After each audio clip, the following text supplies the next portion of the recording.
Every month, Climate Trace publishes the global greenhouse gas emissions data, which is satellite tracked sector by sector, country by country, city by city. And every month I go through it so you don't have to wade through the data yourself. In February 2026, the world emitted 4.9 billion tons of CO2 equivalent. And that means greenhouse gases across every sector: power, transport, agriculture, buildings, all of them.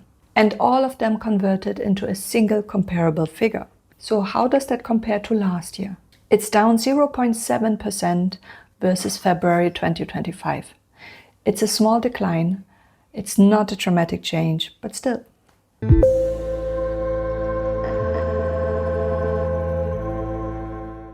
Year to date, so January and February combined, we're sitting at 10.2 billion tons, effectively identical to where we were at this point last year. And methane, which matters enormously because of its short-term warming power, was 33 million tons in February, and that is also essentially flat year on year. So the headline that isn't really a headline is that we're holding steady.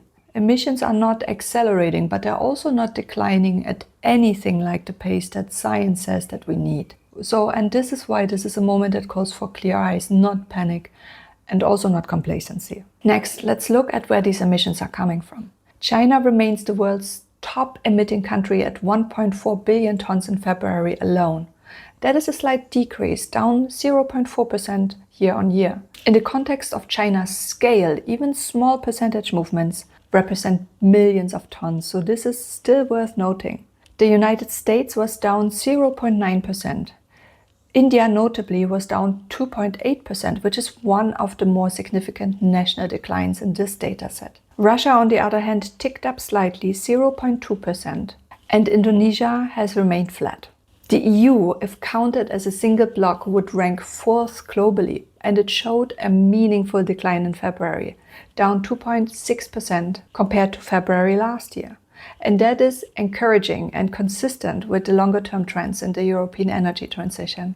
Now let's look at sectors. This is where it's getting interesting because the sector breakdown usually tells a more nuanced story than the overall number. The power sector, the single largest emitting sector at 1.26 billion tons, fell by 1.5%. And that is significant, and it's being driven largely by the continued expansion of renewables displacing fossil fuel generation in several major markets. Buildings were the biggest mover in this data again, like last month, but this time down 5.8% year on year. February is still a winter month in the Northern Hemisphere, so heating-related emissions are a major factor here, and a milder February compared to last year likely accounts for a good part of that drop. It's also worth watching whether this holds in warmer months.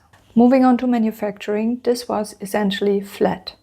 A marginal 0.1% decline on 829 million tons. Given how emissions-intensive global industry is, this is an area that needs far more attention than it currently gets in mainstream climate conversations. So definitely something to watch. Transportation went the wrong way this month, up 1.7% at 711 million tons.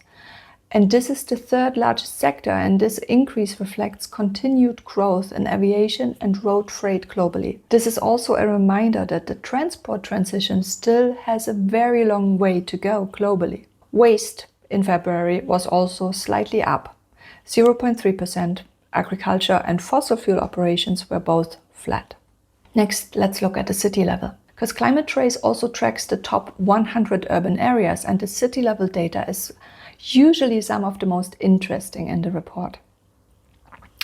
So the highest emitting cities in February were Shanghai, Tokyo, New York, Los Angeles, and Houston.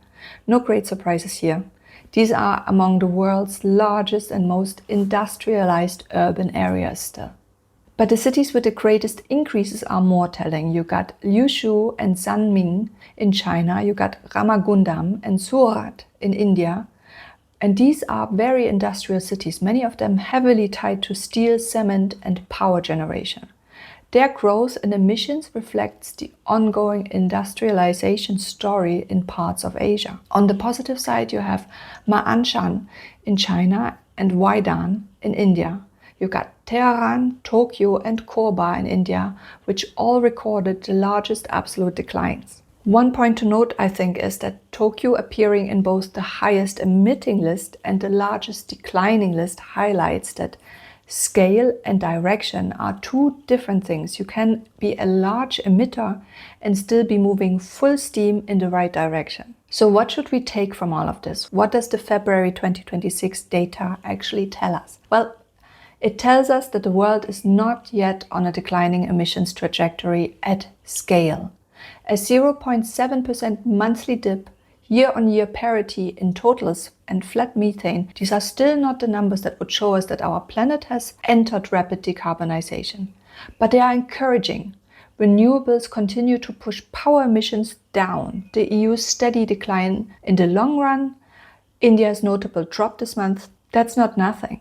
Yes, the work that's happening is uneven and it's slow in places, and it's generally happening at very different speeds across different sectors and countries. And that, I think, is exactly why it matters to stay informed, not to feel helpless in the face of those big numbers, but also just to understand where progress is happening and where pressure still needs to be applied. I'll be back with the March data soon. In the meantime, take care of yourself, and thanks for watching.